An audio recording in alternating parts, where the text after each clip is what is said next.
Hidden ilog ba kamo? Sa mga naghahanap dyan ng mga tropahan or pamilya ng bago at magandang spot, eto na yun guys. So, hi guys! It's your girl Ja, and for today's episode, isi-share ko na ulit sa inyo itong ilog na lagi kong pinupuntahan. Yes guys, lagi. Kasi since bata pa kami, pumupunta na talaga kami dito. And ayun guys, FYI lang, napakatagal na talaga tong video na to kasi hindi ko ma-edit-edit. And part 2 na talaga tong video na to guys kasi yung first part is ito nga yung namimili kami sa Dali. Yung mga pinamili namin dyan, yun yung mga babaunin namin sa ilog kinabukasan kasi gabi na nung pumunta kami dito sa may Batangas. So fast forward na guys, kinabukasan na. Siguro mga 7 or 8 pa lang ng mga oras na yan or mga 6 AM pa nga lang kasi aagahan talaga namin para hindi dumami yung tao or hindi pa masyado mainit. Pero since weekdays ata nung pumunta kami dito is wala talagang gaanong tao. And from bahay nila Lola, nilalakad lang talaga namin yung papuntang ilog. Kaya yan guys, walk trip muna ang mga beshi ko, diba? Nakapag-ilog ka na, nakapag-exercise ka pa. Kimi.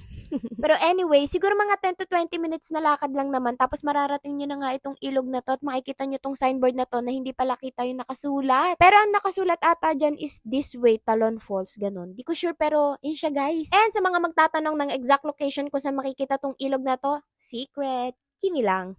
Pero ayun guys, dito siya located sa San Vicente, Santo Tomas, Batangas. So kung alam niyo yung Cabaong Bridge o yung San Miguel na barangay, dun siya guys, papasok dun sa may Cabaong Bridge. Tapos guys, pagpasok niyo dun sa may Cabaong Bridge, dire-diretso na lang to hanggang dulo, hanggang marating niyo tong lugar na to. And diba, pagbaba niyo pa lang, ayan, ito na yung makikita niyo, talaga namang hidden gem talaga to be. And kapag ganitong umaga kayo pupunta, napakasarap talaga ng hangin, ang lamig-lamig, tapos alam mo yun, ang sarap talaga maligo sa ilog. So for entrance fee naman tayo guys, ito naman nakapaskil naman dito at ayan na nga yung mga presyo. And i-post nyo na lang guys para dun sa number kung gusto nyo magpa-reserve. And kung hindi nyo natatanong guys, isasabihin ko pa rin na kaya kami pumunta dito is gustong marating ng dalawa kong kaibigan itong lugar na to. Oh, pak! Talon pa lang be, talagang maeengganyo kang pumunta dito. Di mo nali! Isa pa nga! Kulay hindi talaga! Tingnan mo! Si Oy ang putik! Ang Oy!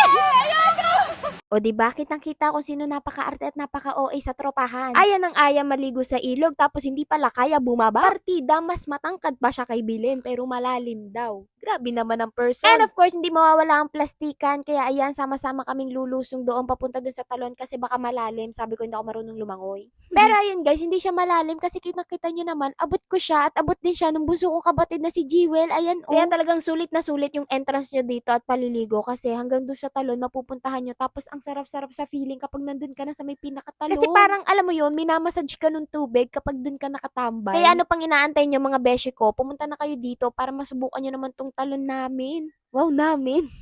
Anyways, guys, pagkatapos pala namin dito sa may talon, syempre, lilibutin namin tong buong ilog na to para naman masulit yung bayad namin. Oh, di pa ba sulit? Kasi guys, napakalawak talaga ng ilog na to at pwede nyong puntahan lahat ng sulok dito. So, itong part ng ilog na to, guys, ito yung makikita nyo kapag pababa pa lang kayo ng ilog at napakaganda ng tanawin dito. Dito yung area na masarap mag-chilling, tumambay, mag-inom, ganon. And wag ka, may another talon na naman dito na pwede mong talunan talaga, literal. Ang problema, hindi kami tumalon kasi nga hindi ako marunong lumangoy. And ayan guys, pagkatapos namin doon is lumipat din agad kami ng pwesto at dito naman kami nag-play-play ang mga person. Ito yung pinaka-front or pinaka-entrance ng ilog, itong area na to na paglalaroan nila, di ba?